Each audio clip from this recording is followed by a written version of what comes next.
This is Radically Alive Women's Edgecast. Hello and welcome. Welcome to Radically Alive Women, Yana. Всем привет. What was the last word? I was saying всем привет, which is hi everyone in Russian. And I can say, well, guten Tag.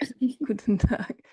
It sounds like you're a world citizen when you say something about yourself. I like the idea of world citizens, and I actually think we are all world citizens, but we forget about it. And sometimes the politics and religion can divide us rather than unite us. So, in that way, I'm all about bringing people together and uniting us. And bringing people together by reminding them of the sense of oneness and authenticity and joy that lives within them. And I do it through a lens of Papaya Stories World that has become my company for over 10 years. And I'm doing it through building relationships, friendships, partnerships with people. And I'm also learning how to bring more magic in life by now having a privilege to have my own baby girl and being mama. So in a way, I'm I'm creative life. Sounds Literally, yes, I like literally. this. But And yeah, you're we owning it. are.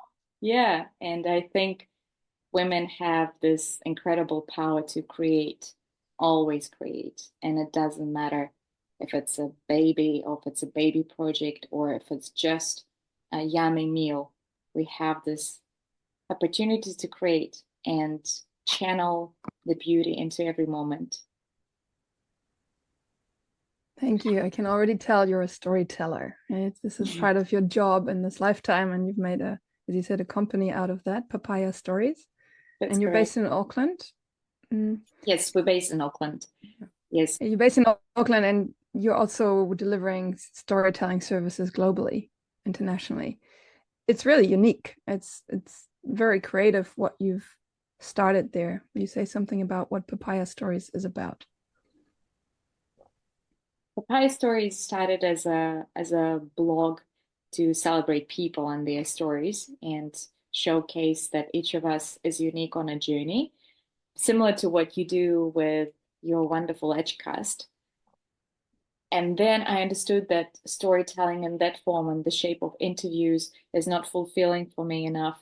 And I really want to have an element of experience rather than calling it an event, because an event sometimes have this people have an idea what the event is, and you can just show up and not participate. And I think at Papaya Stories, we create experiences where people show up and something then happens with them by the way they respond to it.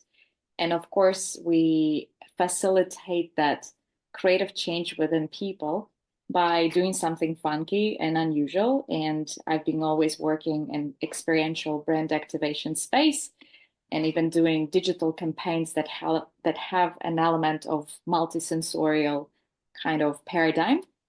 And that's what I took from my creative agency's expertise and brought into my own world, which will become the playground of ideas.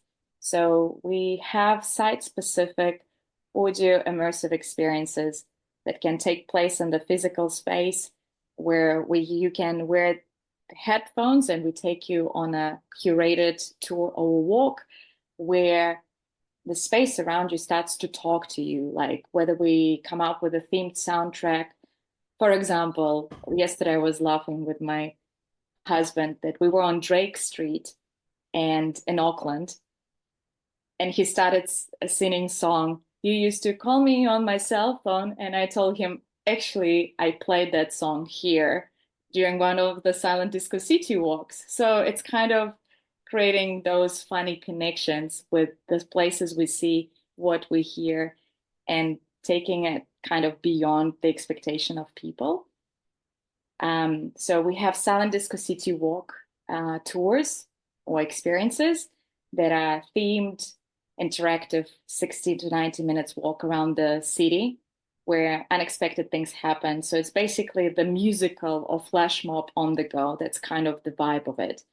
We have audio historic walks that sometimes are taking place in places of Maori significance and Maori history that we co-create with Maori-led organizations and local iwis.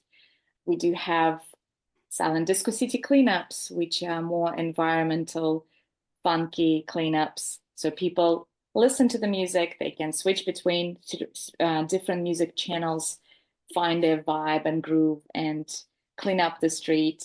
Similar to what you do at home. When you vacuum, it's much better when you do it to the favorite music, right? And yeah, we do kids' adventures, which are also themed. And beyond the audio experiences, there are other things. And they're all about, I guess, elements of storytelling, multisensorial stuff. Theater, I think there's a lot of theatrical or circus element that I love, like in terms of live performances that I take in my work, which bring that element of surprise to the audience. So the audience that comes and loves our experiences, they know, kind of expect unexpected, but know that it's going to be done in a friendly, safe space. It's not like we're crossing the boundaries and, do something super stretched, unless the client or the audience is really wanting that. You can see your eyes sparkle there. Like this. It seems like you're a woman that loves the edges. Is that accurate? I don't know. Like, I don't know. Yeah, I'm like, I do, but at the same time, like if you, I don't know, tell me or dare me to do something crazy, I might not do that. It's like, it's funny. I think I am very brave and I'm risk taker.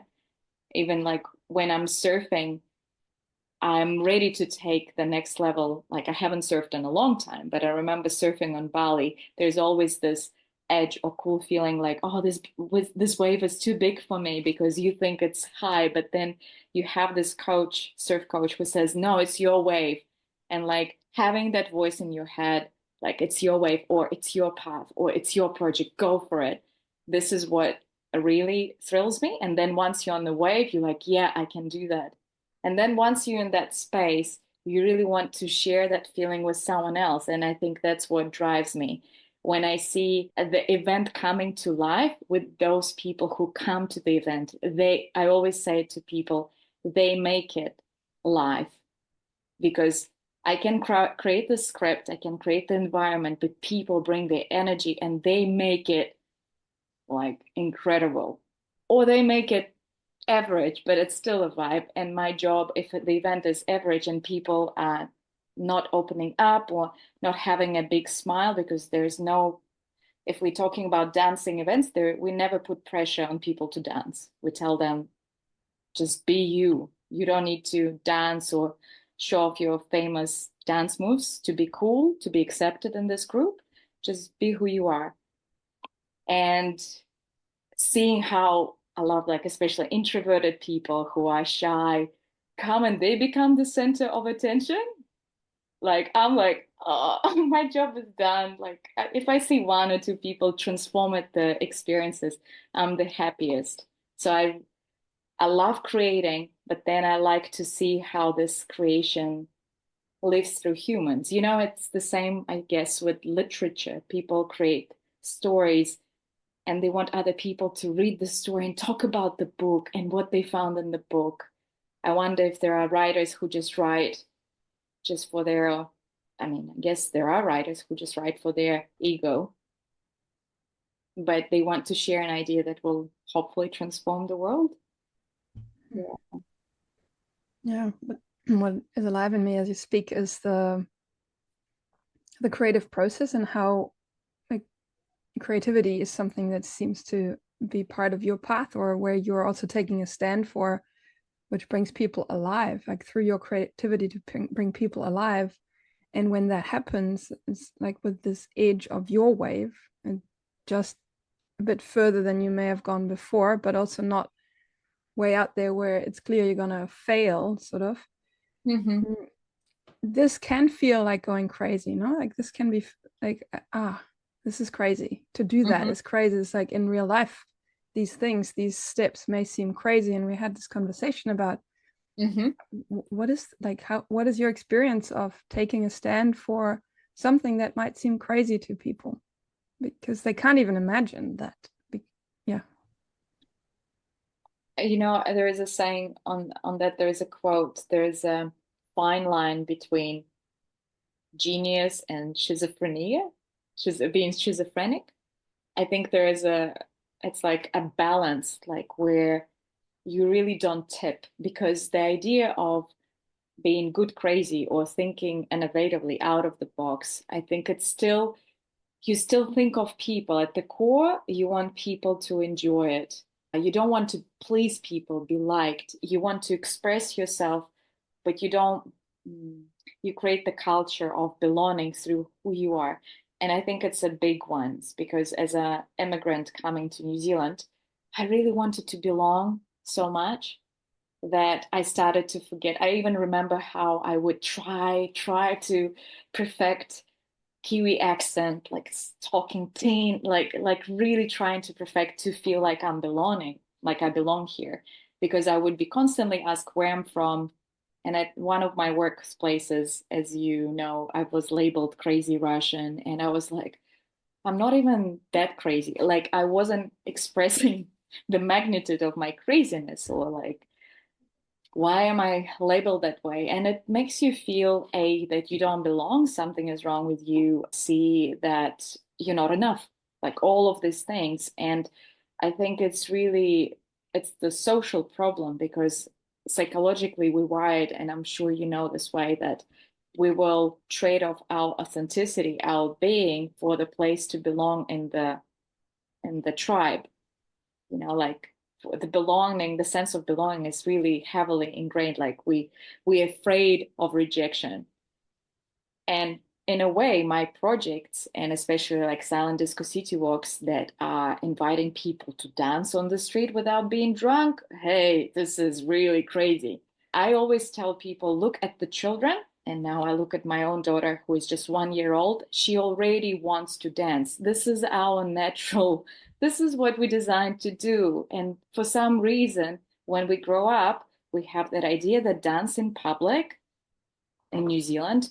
I still think in Europe it's much more different. People dancing in public and squares all the time. And in my culture, we love to dance, but still, like dancing in public is a bit weird. So, following the idea of being weird, I guess I'm always testing it on myself. And I'm thinking, when I do that, when I do that crazy thing, what do I experience? Okay, I'm a bit shy maybe at first, but then I'm actually doing what I love, because I love dancing and moving, and I love good music. I love going to live gigs for the same experience, to feel the unity with people through music. So, okay, I'll do it. So I went on multiple walks around Auckland and started dancing and doing things to myself, just with myself. And this is kind of way scarier rather than having a group. And I had such a positive feedback from people honking in a car or strangers smiling. No one would say, "You crazy." Like, but that voice within me that I'm crazy didn't also exist. So, in the end of the day, it's just the ideas in our head, it's the labels we were given, but it doesn't mean that if you do it in an authentic way, because, okay, there's a difference. I went out and I was purely in my element, sharing it with people from a good place. I wasn't running and saying, "Do you like what I'm doing? Do you like what I'm doing?" Like it's also crazy, but I wasn't invading their space. So I think there's a balance where genius and schizophrenic lives, why there's this kind of crazy that really you become outsider, like in a kind of negative connotation way. I think it's because when we stop respecting another human, that he might like me or not like me, he might like what I'm doing on the street and might not like me. This is where the boundary is broken, and this is where we demand our crazy to be validated. While I don't even want to use this word, but it is crazy out of the box thinking, or for me, it's all about channeling your inner child that is just free of limits. That's what it is. It's just It doesn't have the boundaries. This is what it's allowed. This is not. So when we are in that state of pure connection to ourselves, the good ideas come. At the same time, you act not as a child who, if his sandcastle is destroyed, it's going to burst out in a tantrum. You're acting from an adult perspective, and that's time. That's proper healing. And do you know what I mean? I think I'm using a really big concept, but basically, Well, what I hear is that, yeah, this distinction between who am I doing it for and what place am I coming from. yes. And whatever crazy is a label that has been given in a way to rein people in, to make sure they don't go out, because when you're crazy, what happened to people that were crazy, they end up in mental hospitals, institutions. So no one, or people are quite scared of that. But Mm-hmm. what I hear you say is it's about honoring that own genius, his own Yeah. inner, yeah, childlike creative spirit, or you've used other words, in that it's a different place than reacting from, oh, I want them to approve of me. It's a Mm-hmm. different place to come from.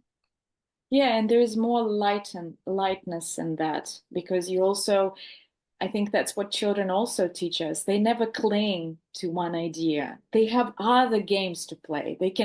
So the imagination is endless, and that's the beauty of it. I remember that when I created few projects, I never felt like this is it. And sometimes my grown-up self says, let's stop, let's have like 5 or 10 walks or scripts and franchise them all over the world. And that's what I actually want to work on. And this is also crazy to think that my project will be outside of the world. But to do that kind of crazy, I'm actually tapping on other resources that are not so, and they will be childlike resources, like how do I find the people, even like, and that's what I like about creating from that grounding point of view, because you understand that each part of you is so valuable. And if we're in conflict, and this is what authenticity shows us, or it teaches us to be what means authentic, that you welcome every part of you and they make you whole and they make you you. So you can go in the world and present yourself without the fear. And if I remember I had this task with my counselor she gave me because she pinpointed that I'm so afraid of being rejected. So she said, how are we going to go about it? I was like, I have actually a task for myself. I'm just going to go and just knock on the doors, present my work, talk about my business, and be ready to be rejected. I didn't make cold phone calls, not cold, just showing up. And I remember because, like an idea what it's like to be rejected. Sorry, you think of the worst case scenarios that they're gonna shit on you, they're gonna swear, they're gonna like slap the door in your face. But people were rejecting me so nicely that I didn't even feel rejected. And I remember that I came to police, New Zealand police, to tell them that they should do silent disco city walk. And they were like, yes. And I was like, actually, I would be so thrilled to do it with the police department. And and they were like, and maybe with some of our imprisoned people, because it will really, it will, we started thinking outside of the box. And I was like, holy crap, I went to do the rejection, but the places I was rejected, I didn't feel rejected. And other places, I already started to have conversations that started to boost my confidence in my project. So it's like so interesting. And then I discovered, speaking of fears, that I was afraid of success. What if I succeed? Oh, can you How, say more about that? Yeah, same yeah, here. because I actually think that this is the major fear for lots of women, lots of entrepreneurs, lots of people who want to start their thing. They're afraid to succeed. We think we're afraid of failure. I don't think so. I think we're afraid of success because success means that you become the master of your time. You choose where to focus your energy. You don't buy into any bullshit because you don't have time for it, because you're so focused on making the world a better place that you like, it just changes how you go on daily life. But in my life, I was so afraid to lose people that I thought I built on that energy. They knew that, Yana, what if I become successful? It means I'll be so occupied with my project, I might not be able to spend XYZ energy on them, and my relationship will disappear. And then I said, that's not true. That's again bullshit talk, because my people will stay with me, or my circle will change because they will value me, the real me. This is the real me. I want to do this. So how come I'm trading again a sense of belonging to the real me, the authenticity, or my next big step? I guess I think it's very healthy and great for everyone to ask the question, what if I succeed? What will happen? What scenarios my mind creates, and write them down and understand that some of them are fake, some of them can be real, and maybe you just need to sit in that and understand that it's time to let that go. But I can tell you that life only gets better if you succeed. Yeah. I wonder whether that is related to something that I've noticed about joy. That I've noticed that it generally in modern culture and in the standard culture out there, that while we're being told that joy is the best to strive for, we should be glad and happy and all of that, people are actually quite scared of being glad all the time. Being in the ecstasy of life, because it's like there's a cap to how much joy is allowed, and then after that, you're childish, you're not serious enough. There will be harm afterwards. So if you're glad now, and like a mishap will occur, and you'll be Was it unlucky. also was it also part of that culture of cultural context that you're talking, if this is how much joy is allowed, and then if you experience too Yeah. much joy, there will be harm? Because Yeah, this that would definitely be is part my of the German culture that I grew up in, and I've seen that in other cultures, also in New Zealand, actually. Even in New Zealand, where people are always relaxed and it's all about being happy, I would hear Kiwis say, "Oh, if you're laughing too much at work, you're not working hard enough." That also, right? It's like, okay. and Yeah, and I yeah, think it's actually somehow it's true. connected to It's this. Yeah, true. if I succeed now, then I might fail after, and so I'd rather not succeed so I don't fail after. Even that, it's like It's I'm curious interesting. about. So I'm we're curious. afraid of that downfall because I agree, you can't be high on life all the time.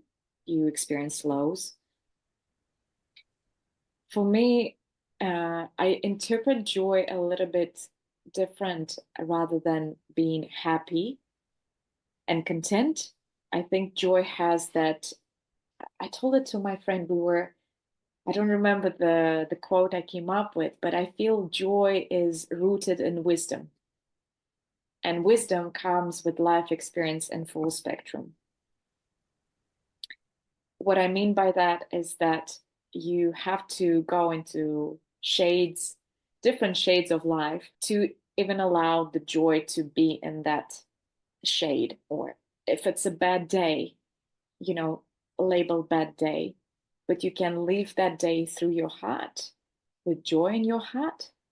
And it doesn't mean that you'll be optimistic for what's to come. It means that you'll be compassionate, empathetic, you'll be present. I feel like joy is about being present in the moment and finding that wisdom, whether to tell something to your friend that he needs to hear that, or to be in silence with a person who is going through something, but like holding the space. And strangely, when you're in that space, you start to feel joy. It's like that light that lifts you up and lights up the room. It's even like invisible, but it's not forced. I think that's what the modern culture and the level of consumption we have, the endless streaming of Netflix, this just so much information. It stops us from understanding how to access joy. And I'm still learning how to do that myself. Stop, have that perspective, and be authentic in that moment. It's also interconnected for me because if I'm not authentic, I can't be joyful as well. but I kind of can have a programmed sense of joy based on the past experience. For example, when we had an expectation, we had an amazing date, or we went to a certain beach and the weather was good, or the weather was not so good, but we were centered and we experienced joy. So we sometimes thinking, it's like a unboxed treasure. We'll go back there. I felt good there. We come there, we bring ourselves, we're not experiencing any joy, although the weather might be better. Someone might give you free ice cream, but you're not feeling it inside. You can't feel it in that space that gave you that sense of joy. So it is interesting that you brought that cultural element because I didn't even think you're laughing too much, you're not working hard. I remember I've been told this a few times, but saying that, I also caught myself that when I'm being a manager and I'm overviewing my team, sometimes I'm like, in our work, we're having so much fun. And that's the balance for me that when there is briefing time, I ask everyone to be switched on and serious and listen to me and not interrupt and make jokes because this is the time when we focus. Then we do a group warm up, we can have fun. So I don't know, shall I take the blame that I'm also that kind of person, a party pooper when it comes to that? It's an interesting one, but I know which kind of context you were applying it to, because to me, the culture or a group of people who are having fun, it's actually proven in research, are actually having much better productivity and sales growth and etc. So people need to have fun at work to do better work. And I want to highlight that having fun at work, as you say, joy, this in my distinction, it's joy is the fleeting feeling. And like joy of life is more the state that you're describing, this Mm, authenticity. I think that's we're wired for that as humans. This is the ultimate what we're wired for. And in meetings especially, or like being serious does not mean that there cannot be this joy of life flowing also. Yeah. totally. And And how would you describe the feeling when you have joy of life at the serious meeting? How would it feel for you? Because I wonder I if it feels the same for me. So I'm just curious. Yeah, I love it that you're asking me a question. Yeah. It's yeah, I would describe it as also a sort of like it's an expression of the flow. Yeah, when I'm super focused, I love that. It's also an ecstasy underneath there Hmm. of being super focused and actually not making side jokes to distract the energy or to lighten something up, but actually go into the intensity of the creation process with a super focus. I experience that as also something that's in the background. It's delicious. It's something that nurtures my being, that nurtures me as a human. Yeah, and in a different way than maybe having a laughter can also be really nurturing for my being. But Hmm. underneath, there's a like a fulfillment or something. It's like an Yeah, undercurrent. How is it for you? it's really cool what you described because I feel like you, as you said, you feel grounded and knowing who you are, what you present, what you deliver. And I also feel like I had this intention that I really want to not like enjoy every interaction, but really feel in tune with every interaction. Because from the first meeting with a person, if I'm meeting from the place of checking in how my body responds to that, even like how my voice sounds, I know that we can collaborate or not. Like it's just so easy to know almost straight away. But because we are driven sometimes by the principles of our mind, we buy into that, yeah, I need this meeting because I need this project or I need this connection. And in my life, even like the way I network, it's it's never like black and white. I never met my future clients strictly to go to those hardcore networking business events where there's small talk that I can't digest. Like I can't be myself there. I tried a few times and I actually wanted to create my own networking series for people to come and connect and collaborate, which I'm probably gonna do. And now as I talk to you, I'm like, yeah, I think that's gonna be one of my next step projects. So I can do it on my own terms, again, creatively and out of the box and attract really interesting people. But coming back to joy of life at the meeting, I think even if it's not enjoyable meeting and you didn't set it up, you have that freedom. I just like that you understand that, yeah, you exist, but there's something bigger than you that created that meeting, that brought these people together. And it's like you're starting to see things from perspective, and there's not so much ego again, that kind of crazy ego that wants to be satisfied by nodding heads. You sometimes sit back and start to act not as you would think you would. It's like having that moment of freedom to choose how to respond. That for me, joy of life, that you're not a program. I didn't come to, like for example, I prepared a presentation and I would love like my outcome for this meeting. I'm setting up an intention. I want to get more contacts out of these people that they think this project will be favorable. Let's say that I'm thinking of festival, cultural festival, and I want to meet new sponsors and I'd like to present my work so they just get inspired. Like three goals. And then I start talking to them. I understand these goals are not appropriate. I actually see that they might be more interested in my team building services rather than festival. But I can touch base on the festival, but I can tailor the conversation and take it somewhere else. And, I've got files ready. It's just having that not fixed mind, this is what I'm doing, but having that, as you were saying, flow. But for me, flow, it's also like opening yourself up to endless possibilities how this meeting can go. Similar to blind date, which I went twice in my life. First time I went on a blind date and I was with fixed mind. Okay, I'll give this guy a chance. I didn't like him straight away. I suffered through an hour and said, sorry, it has to finish, goodbye. And second time I went on a blind date, I already had that experience and I caught up with a person and I said, it's a no straight away. So I told him, I'm very sorry. You're probably very attractive to someone and a really cool guy, but like, it's just a no from the side from me. So let's not just waste our time. And that was joy of life. I felt so free. Whoa. Celebrate that. Yes. And I think similar in business meetings, you just can start the conversation and it's just like ding, ding, ding. And you're like, hey guys, I actually don't think it's working out. Like, do you want to go get coffee and talk about something else? Or like, I think it would be awesome to have that more flexibility because I sometimes feel like people are trapped in the business scenarios. They're really trapped to perform a role, and even within their teams, like I work with different teams and sometimes there's no conversation between people and you just see that they are programmed to talk something or they can place their feedback when they ask to, and I would think, what a crazy place to work. Like that makes you crazy, not in a good way, that you start to think I'm crazy because XYZ.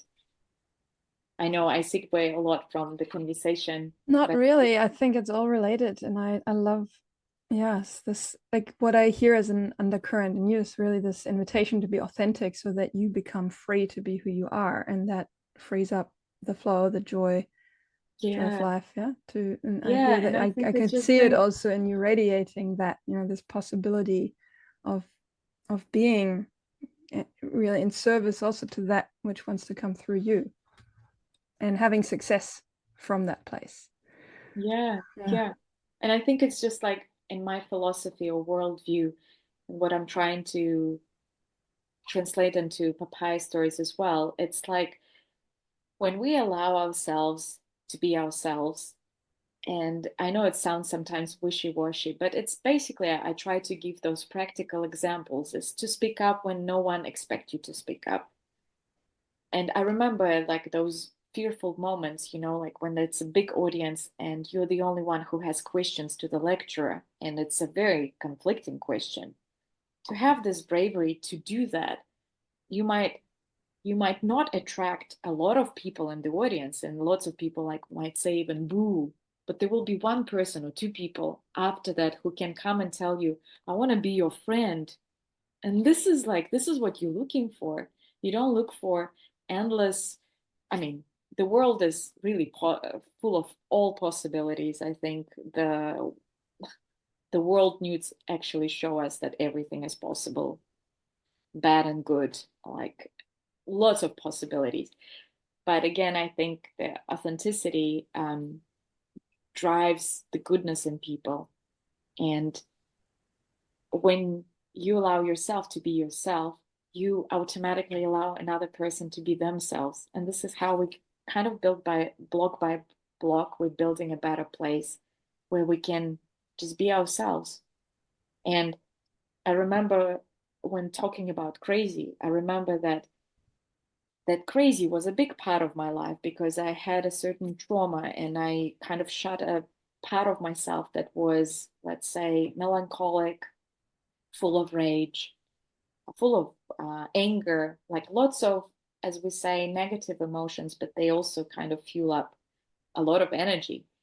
I was just presenting one side to the world, which was forever positive, like toxic positive, and I called that mask a joker because deep down I really just wanted to cry and yell and all of this raw.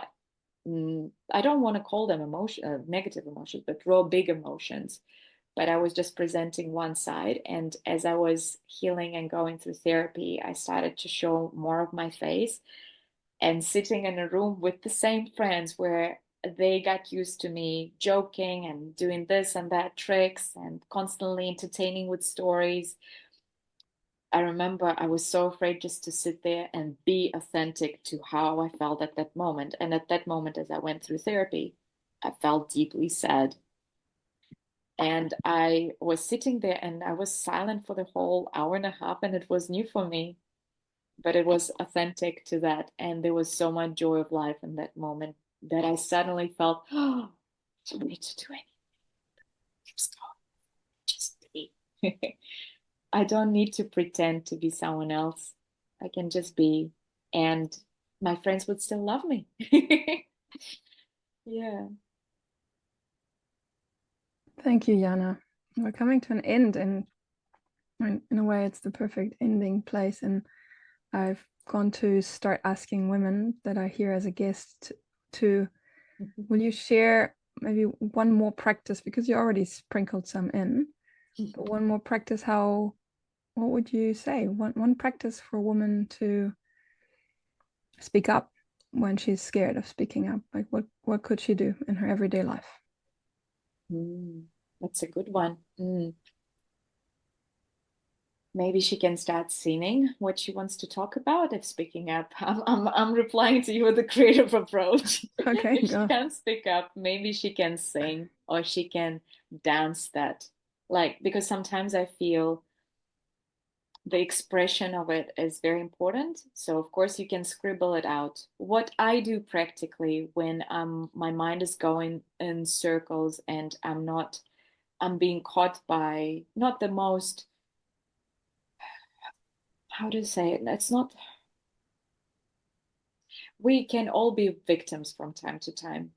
And sometimes it is natural, it's essential, but sometimes we can really get caught up that we start to lose the sense of reality. And that because women go through cycles, our own cycles. So sometimes our emotions play against us, and that can take us down for a ride. So in these days, what I do is I do voice memos because I like hearing myself talk as well. So I just record everything that I wanted to tell this person or complain about someone, whatever is on my mind or my heart. Like I just want to talk it out. So I record it as a message to myself, or I record it to a friend that I trust, or my sister. I record this message on WhatsApp, and then I listen to it before they listen, or like, I don't care, but like you can actually send it to them. But there's joy of speaking it out to someone, like with no judgment. And then I delete it. Like in most cases, I actually feel like, that's past. I talked it out and actually I feel lighter. So that's a really practical approach to what I do. But if you want to take it to the next level, why won't you create a song or write a poem or dance to the emotion or feeling or a situation in life that unfolds, because this is going to be even, this is like deep, cool work. And I Thank know you. that all women have that. Like they have the capacity to create that. You will say, oh, I'm not creative to do that. No, you are. You just need a bit of space for that. So if you can have this 5, 10 minutes in the morning when your mind is not blinded by the to-do lists, or just before going to bed to tap into that, that would be cool. I would love to for women of Edgecast to share those creations with us. Actually, yes. How does that work? I will invite. And there's another question actually burning in me, which is an experiment for planning to succeed or something, like experiment to become Mm, a successful woman. Uh, mm. because you're a well of experiments, I can already tell. What do you have for that? There's like a practical side to it. Like write down what success means to you in 2025, and write down what success means to you in 2030. So I still think there is good to have long-term vision. But before kind of creating long-term vision, you also have to have that sense of love and wholeness in you. Because if you're going to be coming from a place of lack in life, I don't have this, I don't have enough network, I don't have enough money, you won't be able to create an ultimate long-term vision. So it's kind of, you know what I mean? So potentially starting from success, if you feel whole and in a good place, it's great to write down what success means, like big success. Like what's the ultimate vision you have for yourself?